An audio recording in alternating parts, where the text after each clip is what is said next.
Halloran's psychic abilities have been proven, but there's only so much he can do stuck on base pointing at maps, and we're running out of time. Put him in the air.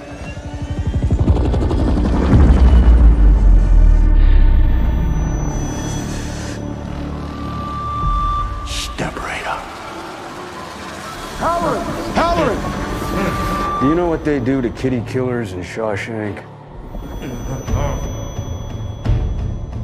It won't matter what we tell them unless we can show them proof. Can you help us or not? Step right up. Step right up. Here with Tully Television. I want to thank all of you for stopping by, liking, commenting, sharing.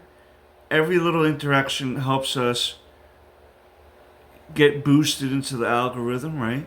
So more and more people can discover us. I can provide entertainment to more and more people, and together we can go straight to the moon. Straight to the moon, baby. But today, I want to wish you a happy Halloween. We got a little early release of Welcome to Derry, episode 2 here. And we're going to be... I thought that the Saw video was going to be the last wrap-up of the spectacular season. But this will be, of course, how we end off Halloween, the month of October. But we do have more episodes of this show to go. So I guess we'll have a little bit of a lingering horror theme going on for the next month and a half-ish? A month-ish? I think it's 6 to 8 episodes this series. Of course, we got Clara Stack as Lily, Amanda Christine as Ronnie, James Remar as General Shaw, Jovan Adapio as Leroy Hanlon, Chris Chalk as Dick Halloran, Major Dick Halloran. I'm immature. Matilda Lawyer as Marge, Lily's friend that we've seen from the beginning, and Joshua Odjick. Now, he was only in it for a few moments in the scene. Now, with this particular episode, we see the aftermath of what happened in the theater, right? With the big cliffhanger that we had at the end, where the demon spawn baby comes out of the screen and kills the two friends and the one friend's sister, leaving Lily and Ronnie alive, so to speak. But we see Lily waking up, being haunted still about what happened at the theater. They're thinking that Ronnie's father is the one that did this to those kids, and we know that he didn't. We know that it's Pennywise. Ronnie, here's the problem with Ronnie. She's believing that, Lily, that's a monster that came out of the screen. And she's asking, because at some point, the sheriff is getting harassed to find the killer of these kids. And they think that it's, the owner of the movie theater. Because, again, we remember from episode 1, the kid disappeared and he was last seen at the movie theater.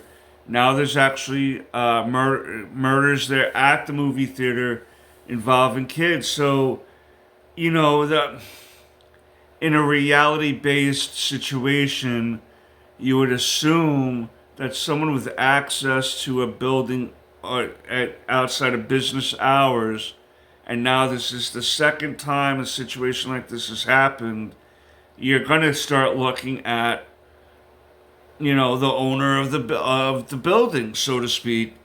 And Ronnie knows that it's not her father. Lily knows it's not the father. But she can't say it's a monster baby flying out of the movie screen either, because we learned that she spent some time in a mental institution shortly after her father passed away. And that's totally acceptable. That's totally understandable, because seeing your father shredded to bits at such a young age or at any age is going to make you go a little nutty, so to speak, especially if you have a good relationship with your father. So now, when the sheriff brings Lily in, he's like, you're saying it's not this guy, but the only other person there was you. And people know what you went through, and people understand what you went through, but there's going to be a time when people start looking at the victim and wondering if they're the suspect.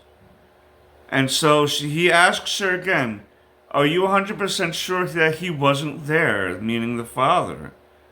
And so the next scene we've seen is him being arrested, right? And Ronnie goes running to Lily's house, screaming, what you tell him. And, so now it seemed like Lily and Ronnie could be friends. Now they're at odds because Lily didn't want to go back to the mental institution. And so, she's trying to really not appear to be crazy. She even had a quick conversation with her friend Marge about Marge is trying to get her to find out what's going on, why they haven't been talking. She should sit with her and the patty cakes at dinner, at lunch, I'm sorry. And she's like, no, I'm not, I don't care about that. These kids died and I'm not about all that, whatever. So Marge is starting to, I guess, realize that, maybe they're not going to be as close as they used to.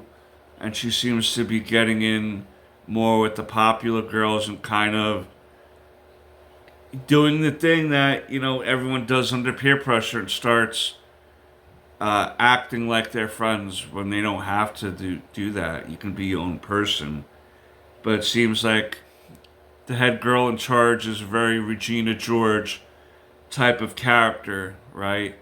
No one's to outdo her, and if they do, she'll say something like, oh, didn't you wear that sweater yesterday? And damn well what you're insinuating to that person. You're calling them poor. You know what I mean? Like, how dare you wear the same sweater 2 days in a row? We only wear pinks. We only wear pink on Wednesdays. Only on Wednesdays. Okay, so Marge is cozying up with this group. I'm kind of curious where this is going with this group because obviously they're making such a big point about this in the first couple of episodes that you really wonder where, like, it has to lead somewhere, right? And at the end of the episode, Lily,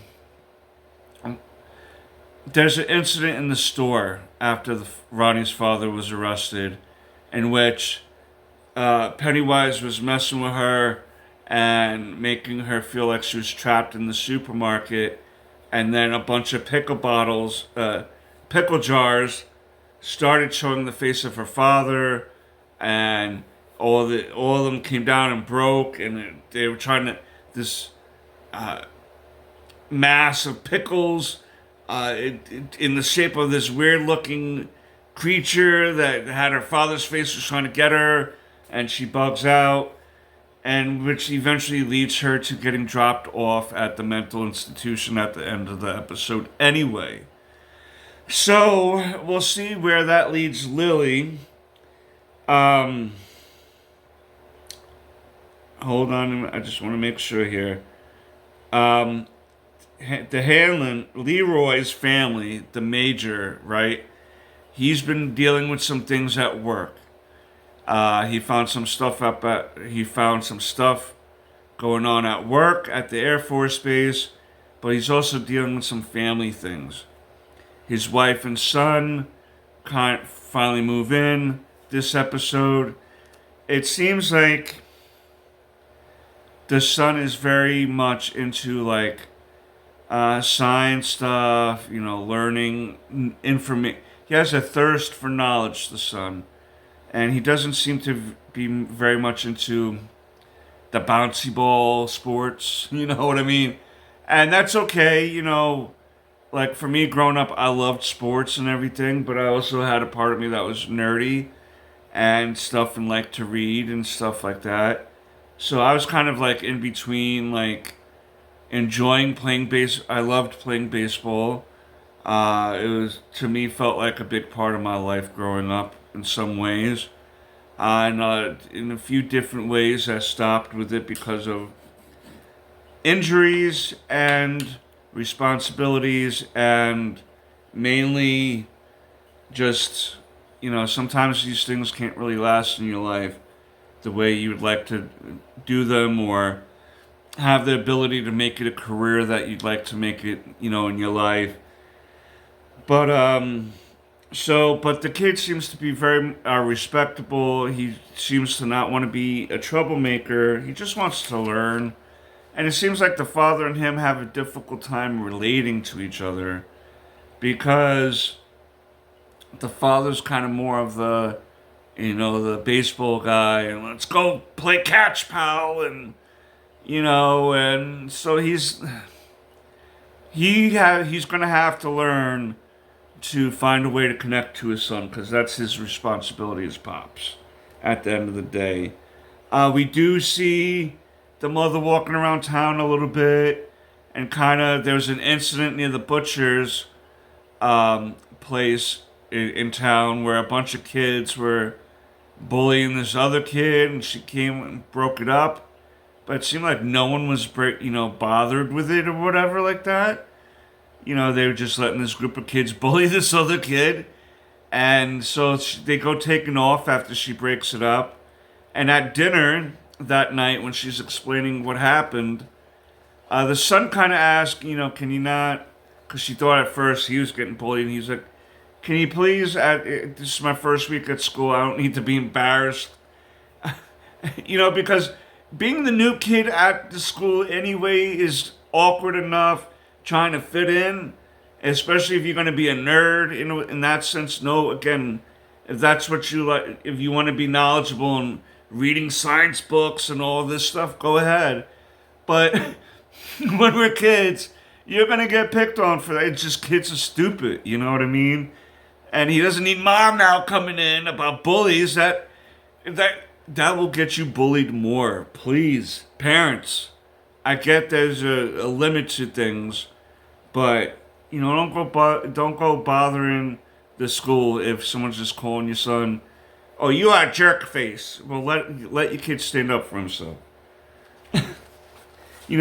Anything short of, if violence starts getting in on it, then yeah, go do something about it. But but the point is, what I'm trying to get at is that he doesn't want to be spotlighted anymore, because again, in 1962, in an all-white neighborhood, and you're the only black family around, if you cause a ruckus, there's only so many houses you can go to, right? If 1% of the population in the city or village is black, so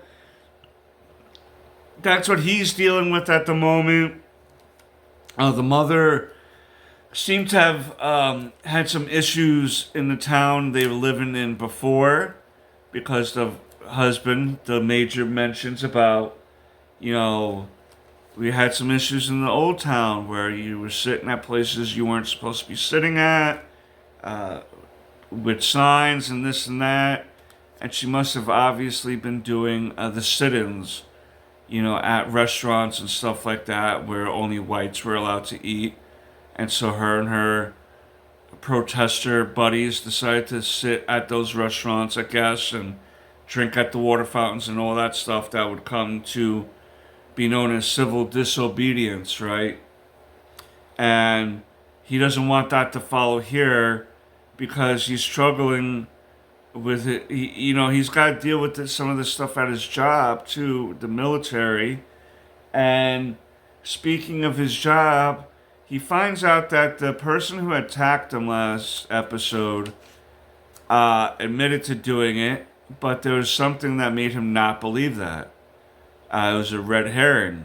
And it was easy to believe that was this person, because when he first met this person, he was obviously again, not respecting his rank by saluting him and not acknowledging him because he was a black major until he was corrected by the general.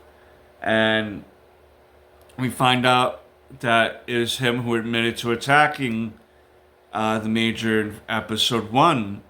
But that doesn't seem to be the case because there was a particular gun that the major's familiar with.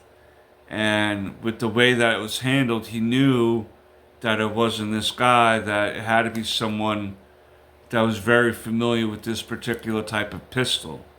Because it only comes out of like Germany or something like that. So that's how he came to suspect that something was afoot. He questioned the general, and then the general told him about this thing that they discovered in Derry, or near Derry, that is kind of like a weapon, but it's really not a physical weapon in the sense of they just know that it involves creating intense fear, such intense fear that men have died on the spot. Okay? And they want to know how to weaponize that, the American government. And how they kind of came about that in that sense was that there's a character that has these abilities, okay? And I want to just make sure. Yeah, Leroy is someone that has the Shining, okay? And basically he can kind of tell things telepathically. And he's able to locate the general area of where this source of power is coming from. And that's why there's a dig site out there. And the last scene is of them digging out this car that's connected with some gangland violence thing that happened years ago. And they found this car in this area. And the last thing you hear is we're getting close. So it's very much going to be what happens if they discover Pennywise, right? You know, because we never really heard. Anytime anyone's come across Pennywise, they don't really make it out to tell anybody, okay? Or they're too afraid to. So what are these adults going to do? What's Pennywise going to do to these military men once they start getting really too close to the whole thing? So that's where we ended up ending the episode. It's going to be kind of interesting to see ahead of, in the next few weeks where this show goes, because it's literally going to just stay in the mental institution forever. Is Ronnie going to be able to find out the truth on how to prove her father's innocence? How is this all going to entail the major and his family and his job? I like the writing so far. I like the acting. I think that for the most part, the acting and the writing has come across pretty well. I can't wait for obviously more Pennywise scenes and lore to be added in the next few weeks, and see how that all fits into the whole thing. I like to see where this tribe of Native Americans comes into play, because it seems like that's going to come into play at some point, that they're there to maybe protect the land from being disturbed. But how do they do that against the American government? So I think that's going to be a very interesting thing that happens, and be a part of it, a story for the next few weeks. Let me know down below what you think of this show. I highly recommend it. The horror scenes in this are pretty wild, pretty gnarly. I think that if you're a Pennywise fan, if you're a Stephen King fan, I think that you'll like this show, given the chance. It's not. This is kind of the first thing that has been made without Stephen King actually writing anything for it, as in a private book or short story. So considering that, it's been pretty decent. Of course, yeah, things have to build up to a crescendo. So we'll see how these next few episodes go. But if I was to give this show an overall rating, it would definitely be like a B plus. You know what I mean? A solid 7.5 to 8. Out of 10. Of course, when it comes to children actors, usually they progress in time. Once in a while, you get a gem in the rough where they're just so naturally in tune with it that it's just like outstanding. But once in a while, so I don't know. To me, it's not like the kids are in this show are bad actors necessarily. It's definitely not the Losers Club from the original show. It's not like the Cast Stand By Me where it's like all those actors were just top notch, you know what I mean? And grew into top notch actors as adults. So sometimes a little bit, the kid actors take me out of it a little bit because it's a little, green. It's inexperienced, and that's okay too. I have nothing wrong with the actors or anything like that. The writing's well. It's just sometimes, it just takes me out of it. I can't explain it. And that's with adult actors too. And if an adult can't really bring it, kind of brings it down a little bit. You still enjoy the story and everything, but you're just like, not. Sometimes I'm, sometimes people just not as invested as they maybe should have been in certain scenes anyway. But I can definitely tell they're trying their best here. And, I'd like to really see. There's times that you can feel their pain, and then there's other times where it's just like, it just sounds like annoying little kids. And I guess maybe that's part of it. I don't know. Maybe I'm just talking out of my neck. I usually do that sometimes. But again, let me know down below what you think of the show. And until next time, peace, Snookums.